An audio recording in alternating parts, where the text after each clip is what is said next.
When awakened souls collide, Jung said the result isn't love at first sight.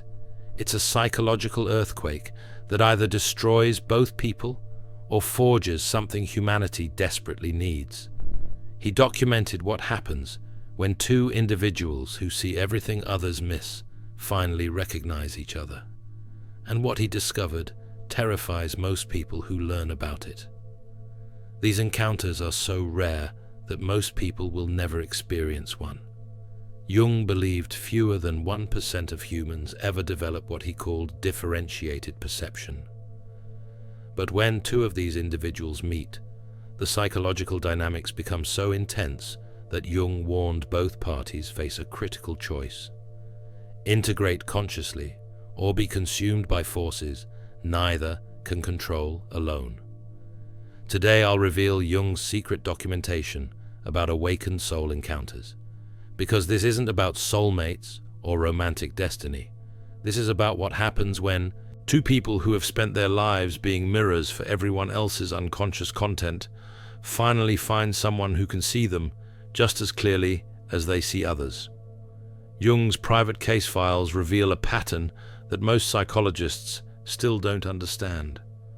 When two individuals with highly differentiated intuition meet, their initial reaction isn't comfort or relief.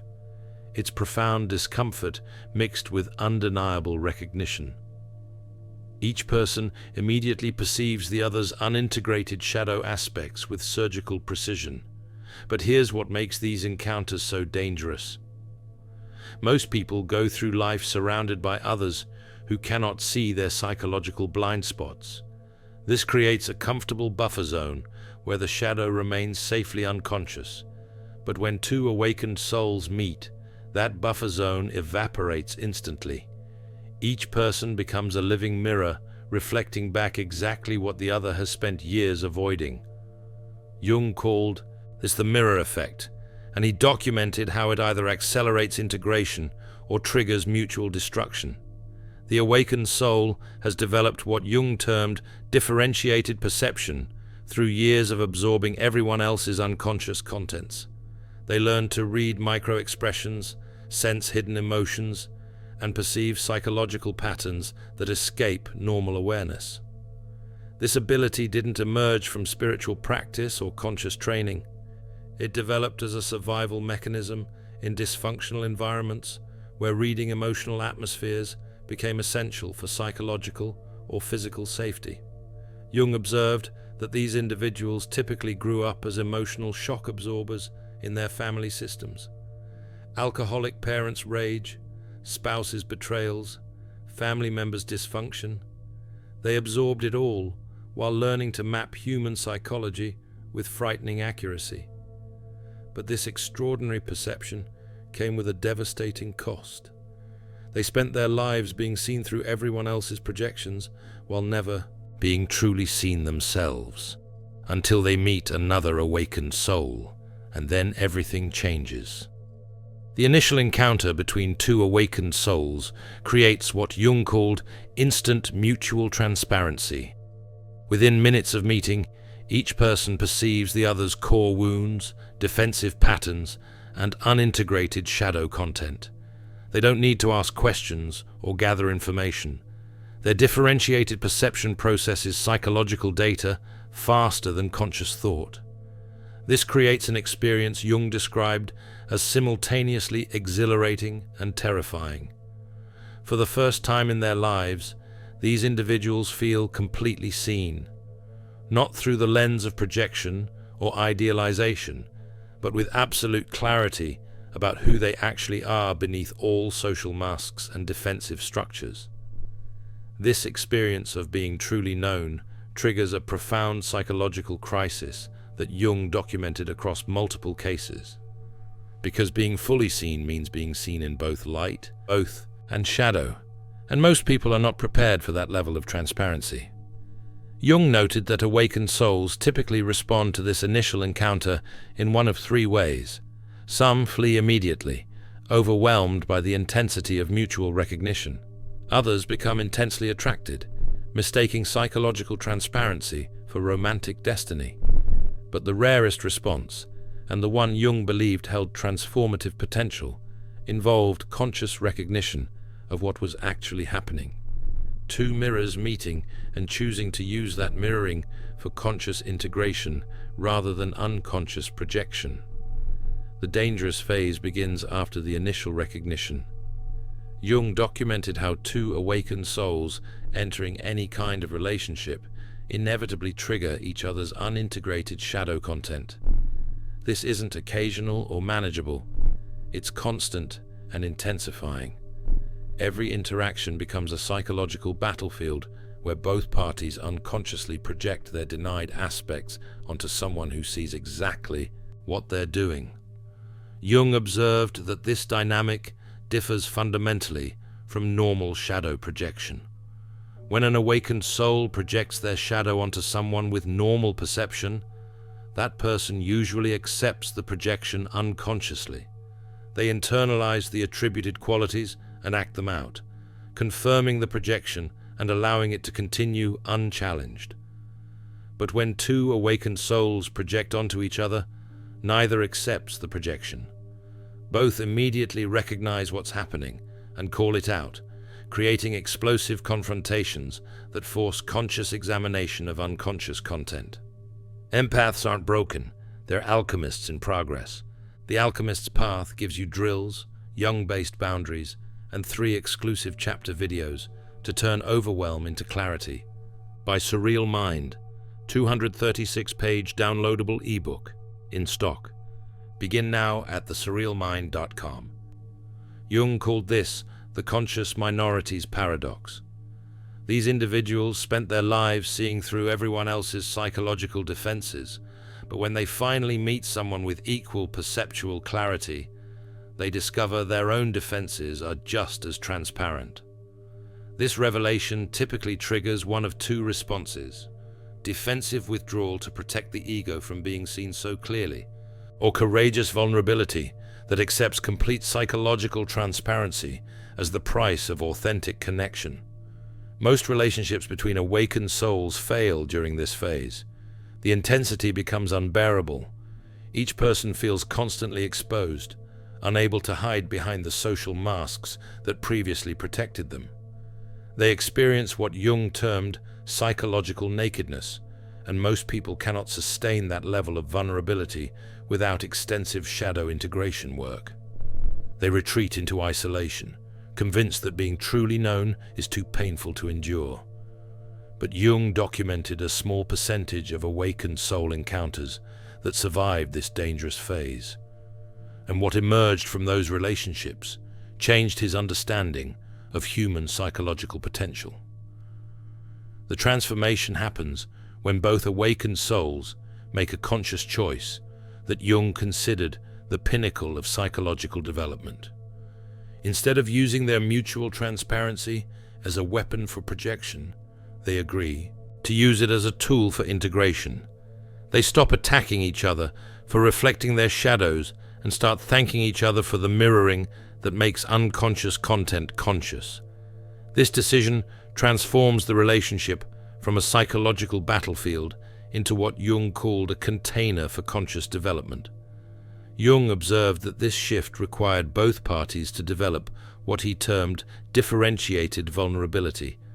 This meant maintaining their perceptual clarity while simultaneously accepting their own shadow aspects without defensiveness. When someone reflects back your manipulation patterns, greed, cruelty, or selfishness, the natural response is to attack the mirror. But awakened souls who successfully partner learn to respond differently. They investigate the reflection, acknowledge the truth in it, and consciously integrate what they've been denying.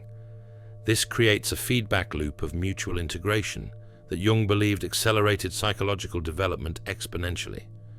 Each person's shadow work triggers the other's growth, creating a spiral of increasing consciousness that benefits both individuals.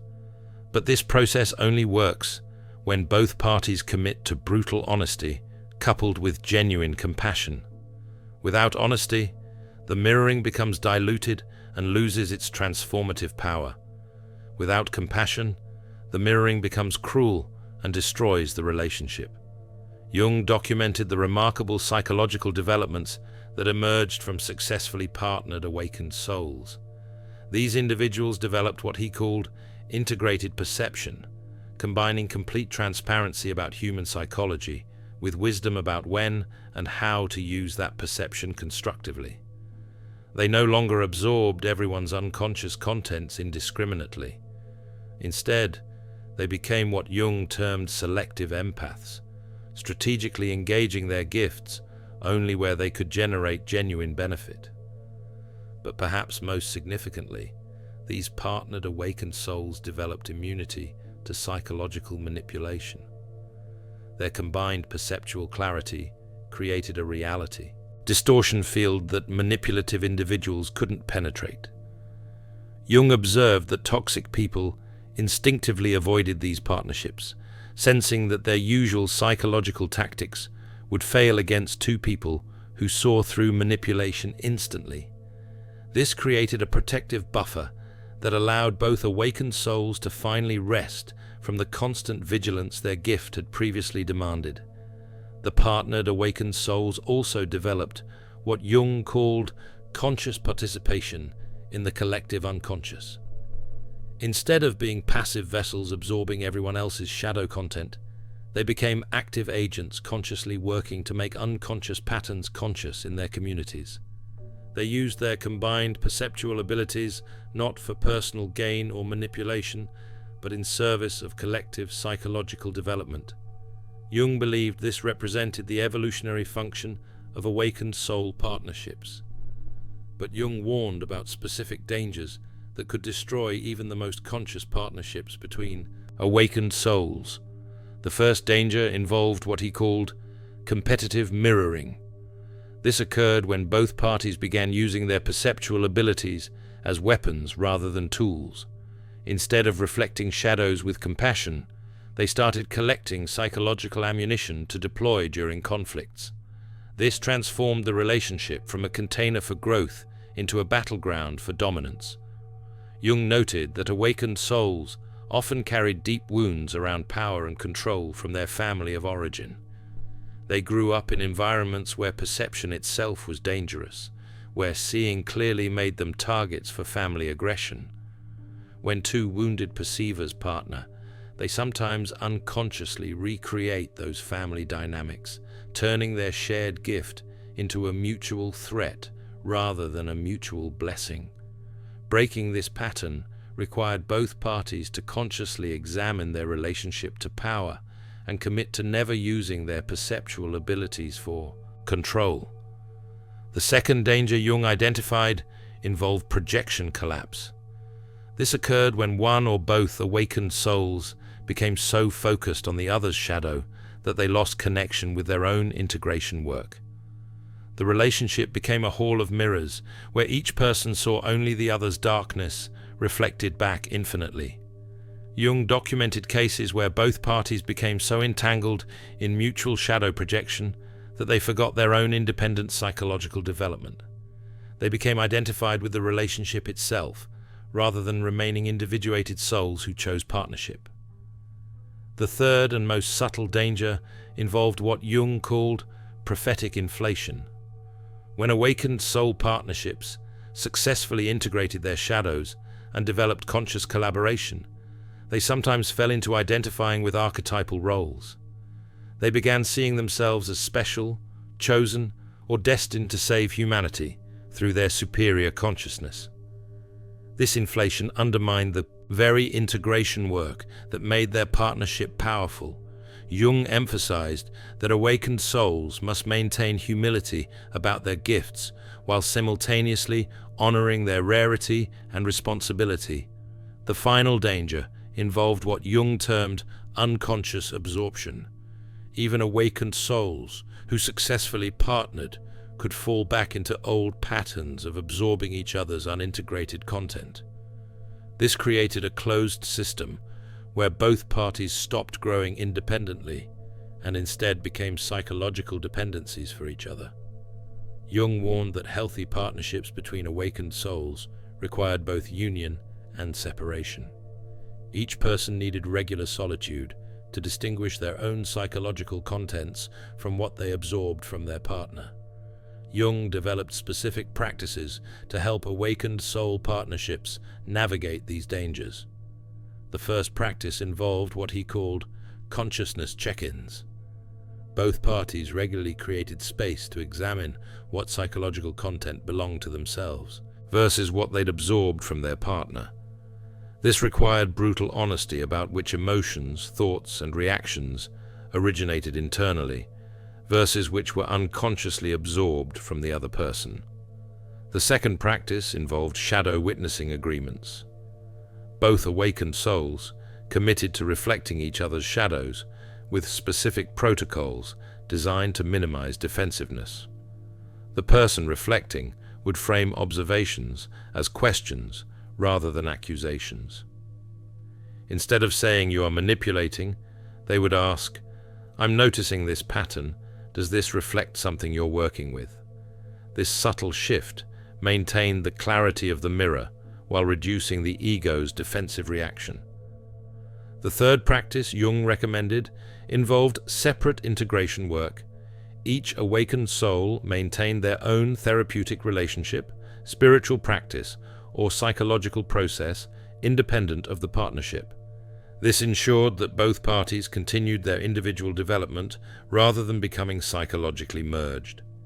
Jung believed that the healthiest partnerships between awakened souls maintained strong individual identities while creating something greater than either person alone. Jung's final insight about awakened soul partnerships concerned their collective function. He believed that when two such individuals successfully integrated their shadows through mutual mirroring, they created what he called a consciousness beacon. Their combined perceptual clarity and integrated wisdom unconsciously influenced everyone in their environment. People around them felt safer expressing authentic emotions, examining their own shadows, and doing conscious psychological work. Jung documented how families, workplaces, and communities containing even one awakened soul partnership showed measurably higher levels of psychological health and consciousness. The partnered individuals weren't trying to fix or save anyone. Their integrated presence simply created space for others to do their own work. This represented what Jung termed the natural transmission of consciousness, where psychological development spreads not through teaching or preaching, but through authentic embodiment.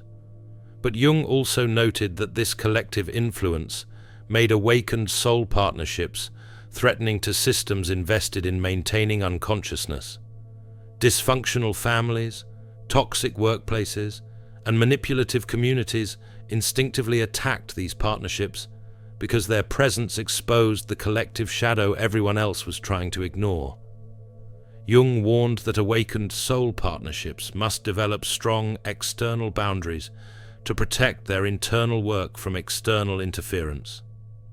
The ultimate state Jung observed in mature awakened soul partnerships was what he called love with boundaries.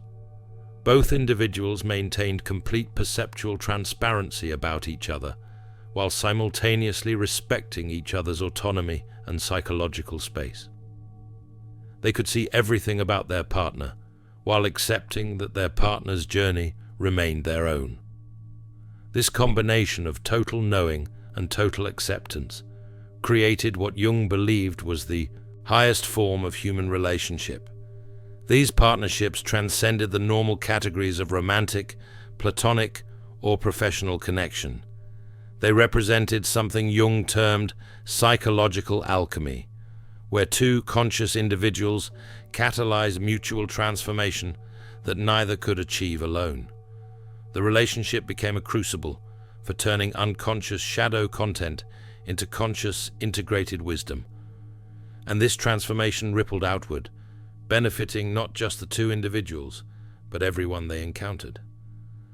Jung's documentation of awakened soul partnerships remained largely unpublished during his lifetime. He recognized that most people weren't ready to understand relationships based on complete psychological transparency rather than romantic projection. but he believed that as human consciousness evolved, more individuals would develop differentiated perception and seek partnerships that honored rather than denied that gift. What makes Jung's work on awakened souls meeting so revolutionary is his recognition that these encounters serve an evolutionary function. When two rare individuals who see everything finally find each other, they create laboratory conditions for accelerating human consciousness development. Their relationship becomes a testing ground for what's possible when humans stop hiding from their own shadows and start consciously integrating every aspect of their psychology. Jung warned that most awakened souls would never meet another like themselves. The statistical rarity combined with social isolation these individuals typically experience makes such encounters exceptionally uncommon. But when they do happen, Jung believed the results justify the rarity. One consciously integrated awakened soul partnership generates more collective psychological benefit than thousands of unconscious relationships, because they model what's possible when humans finally stop lying to themselves and each other. The choice facing two awakened souls who recognize each other remains the same choice Jung documented in his earliest cases. Flee the intensity and return to safer relationships that don't demand complete transparency, or walk directly into the psychological fire. Use the mutual mirroring to integrate everything previously denied and emerge as something humanity desperately needs. Two individuals who can see everything, accept everything in themselves and each other, and consciously choose love despite knowing exactly who they're loving. Jung believed that choice represents the future of human relationship, a future where connection isn't based on projection, idealization, or unconscious need, but on conscious recognition of another sovereign soul and deliberate collaboration for mutual growth. When awakened souls finally meet and choose integration over destruction, they prove that humanity can evolve beyond its current psychological limitations. They become living examples of what's possible when perception itself becomes a gift rather than a curse. If you recognize yourself in Jung's description of awakened souls, understanding these partnership dynamics isn't academic knowledge, it's survival information. Because when you finally meet another perceiver who sees you as clearly as you see them, you'll face the most important choice of your psychological life. Use that mirror to destroy each other through projection, or use it to integrate everything you've been avoiding and become the partnered consciousness Jung believed could change the world. Share in the comments which type of awakened soul partnership pattern you recognize. Have you experienced the mirror effect with another highly perceptive person? Your recognition helps others walking this rare path understand they're not alone. Subscribe for more insights into Jung's discoveries about psychological development that transcends normal human limitations. In The Alchemist's Path, perception training for empaths, you'll turn overwhelm into wisdom with practical drills, Jung-inspired boundaries, and step-by-step perception training. This guide includes 3 exclusive chapter videos to deepen each lesson. Written by Surreal Mind, 236 pages, beautifully designed 8.5 by 11 downloadable ebook, in stock now. Start your training today. Feel deeply while thinking clearly. Get The Alchemist's Path at thesurrealmind.com. Thanks for watching. See you in the next dimension.